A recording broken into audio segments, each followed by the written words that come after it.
Assalamu alaikum, rahmatullah ta'ala wa barakatuh, les frères et sœurs, bonjour, bonsoir. Euh, je fais suite à ma vidéo euh, le bon sens vs imam du système. D'ailleurs, je prépare une petite vidéo très courte avec quelques imams du système. Je fais cette vidéo, en fait, c'est simplement pour faire une synthèse et une conclusion par rapport à l'autre vidéo qui était plutôt un développement avec des arguments pour démontrer si oui ou non nous, comme il est dit dans le Coran, nous consommons de l'intérêt usuaire ou pas. Ou est-ce que notre argent est dette? Est-ce que c'est de l'argent d'intérêt usuaire? Vous avez bien usuraire, pardon.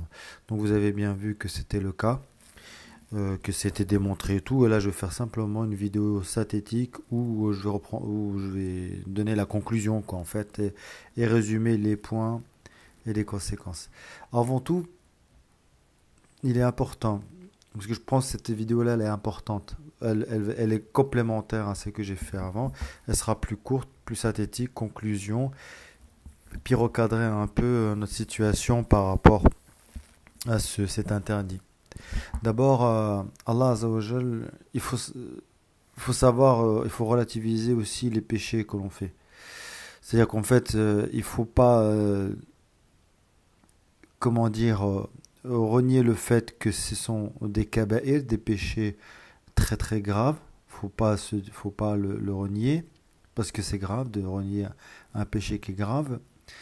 Mais en même temps, il faut relativiser les choses. Je m'explique. Dans les versets que je vais vous lire, Allah Azza wa Jal nous dit, par exemple ici, seule forge, chargé dans surat An-Nahl, donc les abeilles, seule forge le mensonge ceux qui ne croient pas au verset d'Allah, et tels sont les menteurs. Quiconque a renié Allah après avoir cru, sauf celui qui a été contraint alors que son cœur demeure plein de sérénité de la foi, mais ceux qui ouvrent délibérément leur cœur à la mécréance, ceux-là ont sur eux une colère d'Allah et ils ont un châtiment terrible. Il en est ainsi parce qu'ils ont aimé la vie présente plus que l'au-delà, et Allah vraiment ne guide pas les gens mécréants. Voilà ce dont Allah a scellé les cœurs, l'ouïe et les yeux, ce sont eux les insouciants. Retenez bien la dernière phrase parce que je vais en parler quand je vais parler des imams. Donc en fait, ce que Allah Azza wa Jalla nous dit ici, c'est que le péché, il est vraiment, si on fait quelque chose de mal, c'est mal à partir du moment où on a ouvert délibérément notre cœur à ce péché-là. Par exemple, comme j'expliquais, si vous êtes contraint, par exemple, il y a un problème, l'eau est contaminée, on vous distribue de l'eau minérale, elle est épuisée, on vous distribue du jus, etc., des boissons, c'est épuisé, il ne reste plus que de l'alcool, si c'est une question de survie, bien sûr, s'il n'y a plus que de l'alcool à boire, ou par exemple de la viande et ça sera du porc, bien sûr vous pouvez le manger. Pourquoi? Parce que il faut survivre, il faut manger et il faut boire dans tous les cas. Simplement, c'est une exception à la règle, c'est une dérogation, c'est une exception à la règle. Donc, une fois que c'est fait, si la situation redevient la normale, eh ben, on s'en écarte. Mais ce n'est pas parce que vous consommez l'alcool, vous allez consommer le porc parce que c'est une situation exceptionnelle qu'il devient illicite. Non, il est toujours illicite, simplement c'est une exception, tout simplement. Et donc Allah Azza wa Jalla nous dit ici que sauf ceux qui ouvrent délibérément leur cœur à la mécréance. Petite histoire, vous vous souvenez de l'histoire de Yasser qui se faisait torturer et que ses parents se faisaient torturer. À un moment donné, pour soulager la souffrance de ses parents, il a renié l'islam. Mais quand il l'a dit au prophète, il lui a dit j'ai mécru parce que j'ai renié l'islam. Il lui a dit et comment est ton cœur? Il lui a dit mon cœur est toujours attaché à Allah et à toi. Il lui a dit il n'y a aucun problème. Puisque ce qui compte, c'est l'attachement ouvrir délibérément euh, voilà, son cœur à la mécréance. Il y a aussi une autre ayah, et place ta confiance en Allah, Allah te suffit comme protecteur. Allah n'a pas placé à l'homme de cœur dans sa poitrine, il n'a point assimilé à vos mères, vos épouses, à qui vous dites en les répudiant, tu es aussi illicite pour moi que le dos de ma mère, il n'a point fait de vos enfants adoptifs vos propres enfants, ce sont des propos qui sortent de votre bouche, mais Allah dit la vérité, et c'est lui qui met l'homme dans la bonne direction. Appelle-les du nom de leur père. C'est plus équitable devant Allah, mais si vous ne connaissez pas leur père, alors considérez-les comme vos frères en religion ou vos alliés. Nul blâme sur vous pour ce que vous faites par erreur, mais vous serez blâmés pour ce que vos cœurs font délibérément. Allah cependant est pardonneur et miséricordieux. Encore une fois, ici c'est dit, nul blâme sur vous pour ce que vous faites par erreur, mais vous serez blâmés pour ce que vos cœurs font délibérément. Donc là, ça revient aussi au même, parce que bon, même si là, on va dire, si on considère que l'argent de dette est de l'intérêt usuaire, même si c'est pas une erreur, on est quand même dans une situation d'exception. D'exception. Donc là, c'est autre chose. C'est plutôt la sourate Nahl qui se prête bien à la situation. Une autre surah, et n'usez pas du nom d'Allah dans vos serments pour vous dispenser de faire le bien, d'être pieux et de réconcilier les gens, et Allah est audient et omniscient. Ce n'est pas pour les expressions gratuites dans vos serments qu'Allah vous saisit, il vous saisit pour ce que vos cœurs ont acquis. Et Allah est pardonneur et patient. Pour ce que Allah il nous saisit pour ce que vos cœurs ont acquis. C'est une adhésion du cœur, d'accord? C'est une adhésion du cœur à la mécréance ou au mal. Enfin, je termine par cette ayah qui est importante aussi. Pour qui d'entre vous veut avancer ou reculer, toute âme est l'otage de ce qu'elle a acquis. L'âme, elle sera otage de nos acquis.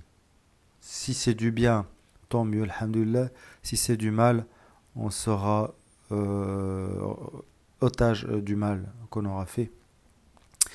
Donc, pour conclure donc la dernière vidéo, la question qui est posée aux imams de France ou les imams qui ne reconnaissent pas l'argent dette comme haram ou halal, donc la question était l'argent dette est-elle halal? C'était ça la question. Si elle est halal, l'argent dette, donc elle doit être un sujet de vos vidéos, enfin plutôt si elle est haram, dans ce cas il faut que ce soit un sujet dans vos vidéos, conférences, interventions. Ça veut dire qu'en fait chez Rachid El Jai ou Boussena ou d'autres, si l'argent dette est haram et donc elle n'est pas halal, eh ben il faut qu'ils en parlent. Pourquoi? Parce que leur mission à eux c'est d'abord de pointer tout ce qui est haram, et surtout là ce n'est pas quelque chose c'est pas un petit péché, c'est un très grand péché. Si elle n'est pas haram, dans ce cas, elle ne doit pas figurer dans vos vidéos, donc comme c'est le cas. Donc comme elle ne figure pas dans vos vidéos, cette interdiction ou le caractère illicite de l'argent dette, comme ils en parlent absolument pas, et ben dans ce cas, moi j'en déduis qu'en fait ils la considèrent comme halal. Voilà. Or, nous avions vu, nous, dans la précédente vidéo, que l'argent dette est de l'argent créé à partir de rien et elle comporte en plus de l'intérêt usuraire. Par contre, donc ça c'est la position des imams. Soit ils en parlent, ils disent que si elle est haram, eh ben ils doivent en parler. Si elle n'est pas haram, donc ils n'en parlent pas. Voilà, donc ça c'est ce qu'on devrait voir. Nous on a vu précédemment, avec les arguments que j'ai donnés, que effectivement c'est de l'argent qui est créé à partir de rien, avec de l'intérêt usuraire, ça c'est une certitude.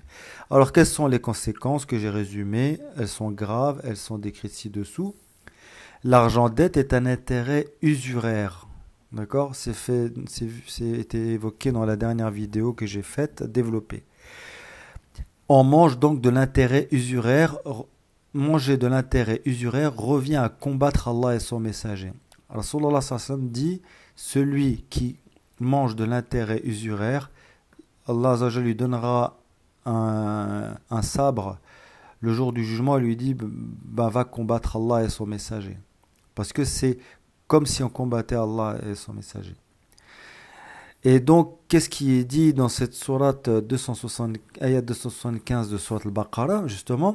Il dit ceux qui mangent de l'intérêt usuraire. Donc quand on a de l'argent, on fait nos courses, on travaille et puis on vit avec cet argent-là, automatiquement, on mange de l'intérêt usuraire. Ce que j'expliquais, l'intérêt de la dette de la France, c'est 2000 milliards. Bon, tous les pays ont des dettes, hein. Tous les pays sans exception ont des dettes auprès des banques commerciales. Il y a 2000 milliards de dettes, vous divisez par 60 millions, vous avez 30 000 euros de dette. Si une personne veut venir en France, eh ben normalement, si il y avait un imam, il lui dirait, écoute, ben il faut que tu aies ton certificat, comment dire, ton acte de naissance, machin, ton carnet de famille et tout, etc.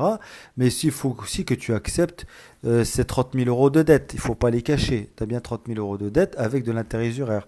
Donc à partir de là, on ne cache rien à la personne, on lui dit oui, il y a ça. Qu'il le sache. Donc c'est bien, on mange bien de l'intérêt usuraire et dans ce sens c'est extrêmement grave parce qu'on combat Allah Azza wa Jal et son prophète. Donc la ayah complète, ceux qui mangent, pratiquent de l'intérêt usuraire, parce que c'est écrit Alladina ya'kuluna riba, donc on mange, ne se tiennent au jour du jugement comme il se tient celui que le toucher de Satan a bouleversé. Cela parce qu'ils disent le commerce est tout à fait comme l'intérêt, alors qu'Allah a rendu illicite le commerce et illicite l'intérêt. Celui donc qui cesse dès que lui est venue une exhortation de son Seigneur peut conserver ce qu'il a acquis auparavant et son affaire dépend d'Allah. Mais quiconque récidive, alors les voilà, les gens du feu, ils y demeureront éternellement. Donc ça, c'est la première conséquence. La deuxième conséquence, c'est du vol. C'est du vol car l'argent, elle est créé à partir du néant. Ça, c'est prouvé. L'argent, elle est créé à partir de rien. Elle est créée d'une manière informatique. En appuyant sur un bouton, on crée de l'argent. Donc à partir de rien, de walou, ni même sans or, sans argent, sans quoi que ce soit, sans une valeur intrinsèque, à partir du néant de rien, on peut acheter, et les banques peuvent prêter de l'argent donc, et peuvent même confisquer les biens matériels si la dette n'est pas honorée. Donc tout simplement, ça c'est du vol pur et simple, au vrai sens du terme. Une banque, elle prête de l'argent, vous ne vous remboursez pas, vous n'honorez pas la dette. Si vous n'honorez pas la dette, elle peut récupérer la maison, et alors que cet argent-là, elle n'a aucune valeur, parce qu'elle l'a créé à partir de rien. Simplement, elle est inscrite dans un système de banque commerciale avec ses propres lois, qui est protégé par une armée, par un État et tout. Donc c'est différent d'une dette qui a une valeur et qui est remboursée avec intérêt usuraire. Par exemple, vous avez, je dis n'importe quoi, mais vous avez un sac, vous avez, je sais pas moi, 5 grammes d'or, vous prêtez 5 grammes d'or à une personne, mais vous lui dites que tu me rendras 5 grammes, 6 grammes. Voilà, au lieu de me rendre 5 grammes, tu me rendras 6 grammes. Là encore, on peut dire que les 5 grammes d'or, ils ont une valeur intrinsèque, c'est de l'or, ça a une valeur. Et la personne, même si c'est une dette avec d'intérêt usuraire, c'est vrai, c'est haram, elle va lui rendre 6 grammes. Mais là où c'est encore plus fort avec l'argent dette, c'est qu'il n'y a pas d'or, il n'y a rien. Il n'y a absolument rien. L'autre, à la rigueur, il peut récupérer de l'or. Mais l'autre, il a rien. C'est du néant. C'est à partir de rien. Donc, c'est en plus du vol. Donc, c'est l'intérêt usuraire et c'est du vol. C'est grave. Ensuite, le troisième point, la troisième conséquence grave, c'est de l'esclavage. Car il y a un vol aussi de notre temps, de notre force et de notre vie. Car, vu qu'on fournit un travail et on prend ça sur notre temps, notre énergie, notre vie, pour quelque chose qui est du néant, vous allez travailler pour rembourser cette dette, donc vous allez engager du temps, de la force, etc., votre vie. Si vous n'y arrivez pas, et ben en fait, ils vont prendre par exemple votre maison ou votre terrain ou ce que vous voulez, et lui, qu'est-ce qu'il a mis en face? Il a remis du néant, encore du rien. Donc il va aussi vous rendre esclave pour pouvoir vous affranchir de cette dette. C'est de l'esclavage car l'argent n'a pas de valeur et on vous force à rembourser avec de l'intérêt de l'argent qui est créé à partir de rien. Conclusion, les imams ne le dénoncent pas alors que c'est leur mission. Les imams doivent le dénoncer. Pourquoi c'est important de dénoncer? Pourquoi c'est important de dénoncer? Parce qu'au préalable de toute guérison ou remède, il faut identifier et nommer la maladie. Je répète, au préalable de toute guérison ou remède, il faut identifier et nommer la maladie. La petite gamine dans ma vidéo, elle a donné des solutions. Elle a dit que c'était de l'argent dette avec de l'intérêt usuraire. Ils sont conscients qu'on consomme de l'intérêt usuraire. Ils ne le cachent pas et ils ne voilent pas leur face. Par contre, qu'est-ce qu'ils font? Ils réfléchissent à une solution. C'est comme si quelqu'un il est extrêmement malade et nous, qu'est-ce qu'on fait les musulmans? On dit qu'il va bien, tu vas bien, tu es en bonne santé, il n'y a pas de problème. Tu peux sortir, travailler, vivre ta vie, alors que l'autre, il est en cancer généralisé. C'est grave. Même si c'est quelque chose qui est grave, il faut dire que c'est grave. Il faut lui dire, écoute, tu es malade, tu as le cancer généralisé. Mais on le sait, on va essayer de trouver une solution. On va dire Allah Azza wa Jal. Voilà ce qu'il faut faire. Il faut toub, il faut dire Allah Azza wa Jal. Si ces imams-là ne donnent pas, n'identifient pas cet argent-là comme quelque chose de haram, même si on est obligé, dans tous les cas, de l'utiliser, et de toute façon notre cœur n'a pas adhéré à ça, on le fait à l'insu de notre plein gré, et bien si ces imams-là ne le disent pas, on n'est pas prêt d'évoluer, on n'est pas prêt d'évoluer du tout. Les symptômes de cette maladie sont lesquels? Et bien comme je disais tout à l'heure, on déclare la guerre à Allah et son prophète, le vol et l'esclavage. Ça c'est les symptômes de la maladie. Tout ceci entraîne la colère d'Allah et nous éloigne de sa bénédiction. Ça, c'est une certitude. Sauf si on en est conscient et, comme Allah Azza wa Jalla le dit, si notre cœur n'a pas adhéré à ça, si on n'ouvre pas délibérément à l'argent dette, si on n'ouvre pas délibérément à un intérêt usuraire. À partir du moment-là, on peut avoir des circonstances atténuantes et Allah Azza wa Jal peut nous pardonner et il peut nous sauver. Mais nous, en échange, on fait la tauba. On se repent d'un péché grave et on se dit que comme Yassir, qui était devant ses bourreaux et il pouvait rien faire, il a dit la parole de mécréance. Nous, on n'a pas le choix. On a de l'argent dette, on va l'utiliser. Il y a personne qui peut s'en passer, c'est impossible. Mais est-ce que c'est pour autant qu'il faut dire qu'elle est halal? Non, parce que il faut dire qu'elle est haram. Et pourquoi il faut dire qu'elle est haram? Parce qu'il faut avoir la certitude que c'est Allah Azza wa Jal qui est propriétaire des cieux et de la terre. C'est lui qui est propriétaire des richesses. Une fois que c'est Allah Azza wa Jal vous avez mis dans votre cœur, ben c'est Allah Azza wa Jal qui est propriétaire des cieux et de la terre. C'est à lui qu'appartiennent les richesses. Donc c'est lui qui est capable de vous rendre riche demain, sans cet argent dette. Et ça, si on ne le fait pas, c'est un problème de tawhid. On va revenir à l'unicité d'Allah, et ça sera en fait la transition avec le shirk.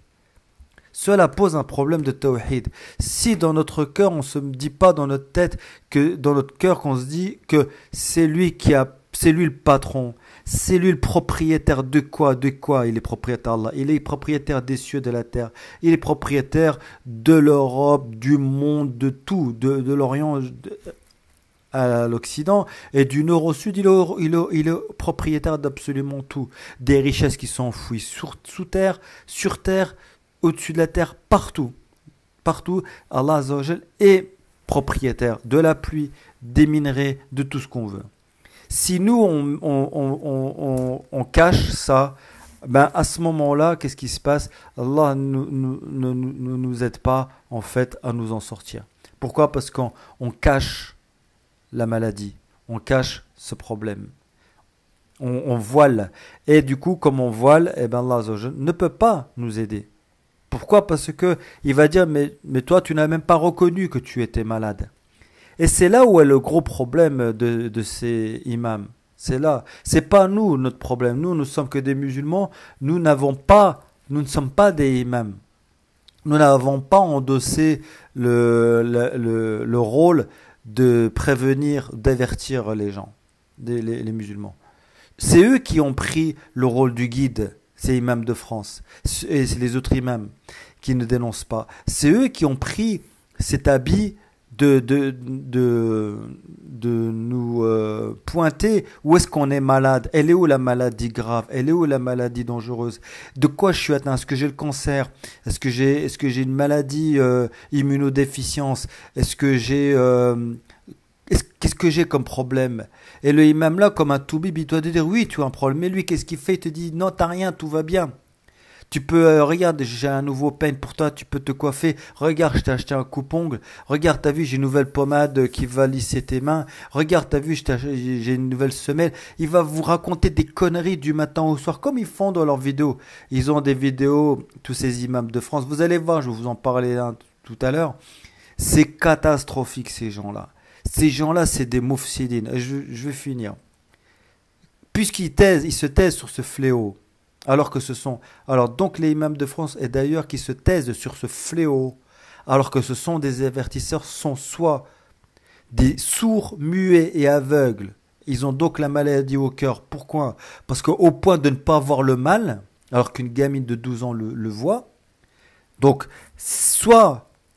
Ils le voient pas, ils savent pas que l'argent dette est haram, ils ont jamais percuté dans la tête, ils savent pas, et c'est Allah Azza wa Jalla qui a scellé leur cœur, et dans ce cas, ils sont sourds, muets et aveugles, je le répète, et je parle avec une certitude, comme jamais j'ai parlé, là je suis sûr de moi, à fond, je suis vraiment sûr de moi, et je peux leur dire enfin, et je leur dis en face à ces gens-là, et s'ils sont capables de me répondre, qu'ils me répondent, parce que j'ai amené des preuves et des arguments.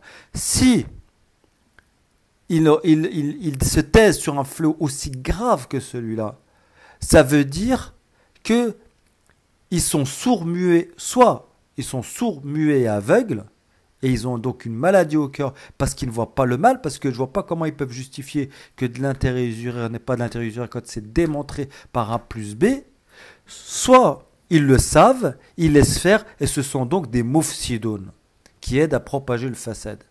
Donc ces imams qui ne parlent pas dans leurs vidéos de l'argent dette, comme quoi c'est de l'intérêt usuraire, qui est haram, qui a des conséquences, comme on a dit, qui est de déclarer la guerre à Allah et son prophète, qui est le vol, qui est l'esclavage. Ces gens-là, ils ont renié en même temps, savent en même temps que le fait de ne pas de renier ces symptômes-là, de ne pas nommer la maladie, et de ne pas identifier cette maladie-là, ça a pour conséquence de nous égarer, nous, ça a pour conséquence d'entraîner la colère d'Allah Azza wa Jal, ça a la conséquence de nous éloigner de la bénédiction et de notre salut. Et vous allez voir tout à l'heure, je vais vous passer une vidéo, si j'ai le temps de la faire, vous la regarderez, vous verrez l'état de l'avilissement qu'Allah Azza wa Jal nous a donné. Parce que tout a un lien. Tout se tient en fait. C'est une chaîne. Tout se tient. Vous verrez. Et si on renie donc ça, on entraîne la colère d'Allah, on nous éloigne de la bénédiction, alors et en plus on renie le fait qu'Allah Azza wa Jal c'est le propriétaire des cieux et de la terre, et à lui appartiennent les richesses. Et ça pose un problème de tawhid, ça veut dire qu'en fait on n'a pas l'yaqin, on n'a pas la certitude qu'Allah a la richesse. Donc je répète, ces imams de France, et d'ailleurs qui se taisent sur ce fléau, alors que ce sont des avertisseurs, et ils ont le rôle d'avertisseurs, ce sont des deux solutions, soit ce sont des sourds, muets et aveugles, ils ont la maladie au cœur, parce qu'ils ne voient pas le mal, soit c'est des moufsidoun, l'un ou l'autre, ça peut être que l'un ou l'autre. Ça c'est une certitude. Voilà. Donc, qu'est-ce que doit dire un imam normalement? Il doit dire que l'argent, comme le disent les économistes, comme l'a dit la gamine de 12 ans, comme dit les centaines de vidéos qu'on trouve sur YouTube, il n'y a pas un seul imam qui en parle, jamais. À part Imran Hassan, il n'y a que lui qui en parle. Il n'y a pas un seul imam. Les imams de France, ce sont soit des moufsidoun, soit ce sont des sourds, muets et aveugles. Soit l'un, soit l'autre. Il n'y en a pas un qui parle. Qu'est-ce qu'il devrait dire? Il devrait dire tout simplement que l'argent est bâti sur la dette, que la dette c'est un intérêt usuraire, qu'elle est dans le Coran, dans Surat al-Baqarah, que ceux qui mangent de l'intérêt usuraire seront ressuscités comme quelqu'un de mjnoun, qu'il faut demander la tauba, qu'il faut savoir qu'on est malade, qu'on a une maladie extrêmement grave, qu'il faut se remettre à Allah Azza wa Jal pour nous guérir, et qu'il n'y a que lui qui peut nous guérir et qui nous donne la bénédiction. Et Allah dit que si votre cœur n'a pas adhéré, vous n'avez pas ouvert délibérément votre cœur à ce fléau-là, il n'en tiendra pas compte. Donc Allah, il est miséricordieux. Bismillah ar-Rahman ar-Rahim. On le dit toujours, ar-Rahman ar-Rahim. Il est miséricordieux, le très miséricordieux, le tout miséricordieux. Allah Azza wa Jal, il ne crée pas de piège, il n'y a pas de piège, tout est clair.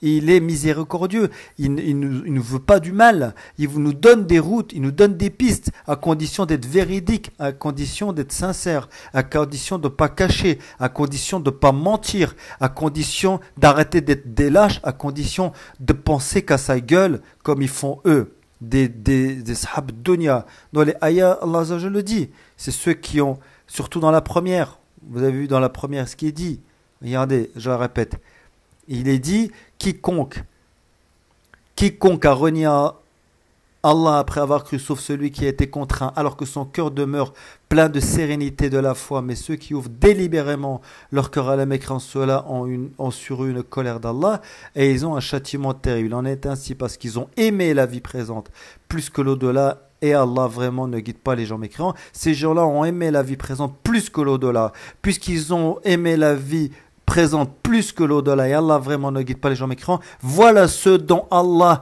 a scellé les cœurs, l'ouïe et les yeux, ce sont eux les insouciants. C'est ce que j'ai dit à la fin, ce sont simplement des sourds, muets, aveugles ou des moufsidoun. Si je dis des conneries, faites une vidéo demain, la semaine prochaine, quand vous voulez, prenez votre temps et dites-moi, est-ce que l'argent dette, elle est halal? Expliquez-moi dans ce cas un contre-argumentaire qu'elle est halal. À partir de là, moi je ferme ma gueule et puis je dis, et puis c'est tout. Et puis je demande à Allah Azza wa Jalla de me pardonner si je me suis trompé. Mais vous ne le ferez pas. Vous parlerez que de ce qui est futile. Ensuite, donc, qu'est-ce que doit dire un imam? Et je conclurai là-dessus. Il doit dire tout simplement que que toute l'argent, toute la richesse qui est là ici, elle vient des banques commerciales par intérêt usuraire. Par quoi c'est quand nous rentrons dans le cas de manger de l'intérêt usuraire qui est écrit dans la Sourate Baqara, verset 275, qu'il faut encourager, comme l'a dit Rasulullah sallallahu alayhi wa sallam, de faire la tauba au moins une centaine de fois. Il avait dit faites la tauba. Il disait qu'Allah, Rasulullah sallallahu alayhi wa sallam disait, moi je fais la tauba plus de 100 fois par jour. Nous, à l'époque du prophète, nous maintenant c'est pire. Il a dit aussi, il me semble, de mémoire vous me corrigez mais je l'ai entendu pour la riba et pour le shirk, il disait que pour la riba, oui, il disait qu'il y aura de l'intérêt. Vous consommerez de l'intérêt usuraire et vous ne la verrez pas. Comme vous ne pourrez pas voir une fourmi noire sur une pierre noire dans une nuit noire. Ça passe inaperçu, mais ça existe. Quand ça existe, on pointe. Quand on pointe, on sait qu'on est malade. Quand on est malade, on va voir le toubib, on lui dit, écoute, il faut me guérir. Quand il ne sait pas guérir, ou là, on lui dit, écoute, on fait la tauba. On demande à Allah Azza wa Jalla, on demande le guérisseur, c'est Allah Azza wa Jalla, le guérisseur. Et qu'est-ce qu'on doit savoir? On doit savoir que c'est lui le vrai guérisseur. On sait aussi que c'est lui le propriétaire des cieux et de la terre. C'est lui le patron. C'est lui qui a les richesses. C'est lui qui fait descendre la pluie. C'est lui qui connaît les secrets sous terre. C'est lui qui connaît les secrets partout. Et si jamais on ne le fait pas, c'est aussi qu'on a un problème de tawhid. On a un problème d'unicité. On ne croit pas que c'est Allah qui est omnipotent. On dit qu'Allah n'est pas omnipotent. Que le FMI est omnipotent, la Banque centrale est omnipotent, le caisse d'épargne, qu'on a besoin de la caisse d'épargne, qu'on a besoin de la Banque centrale, qu'on a besoin de ci, qu'on a besoin de ça, qu'on a besoin de ci, qu'on a besoin de ça, etc. Voilà, ça sert à rien de m'étaler. Donc voilà, pour moi, la conclusion, elle est claire et nette. Oui, on est malade. Oui, c'est de l'argent dette. Il faut la nommer, il la nomme pas. Les symptômes, on les connaît, il y en a 3. Et puis, ça entraîne la colère d'Allah, ça éloigne de la bénédiction, ça nous avilit. C'est un problème de tawhid parce que par rapport à la richesse. Et puis, donc les imams ne font pas leur boulot. Donc en fait, sur ce point-là, bon sens vs imams de France et d'ailleurs ceux qui ne parlent pas de la dette, ils sont hors jeu. C'est soit des sourds, muets, aveugles et moufsidoun. Et ça, c'est le premier point. Et donc là, j'ai conclu le point là. Et le prochain, ce sera sur le shirk. Wassalamu alaikum wa rahmatullahi ta'ala wa barakatuh.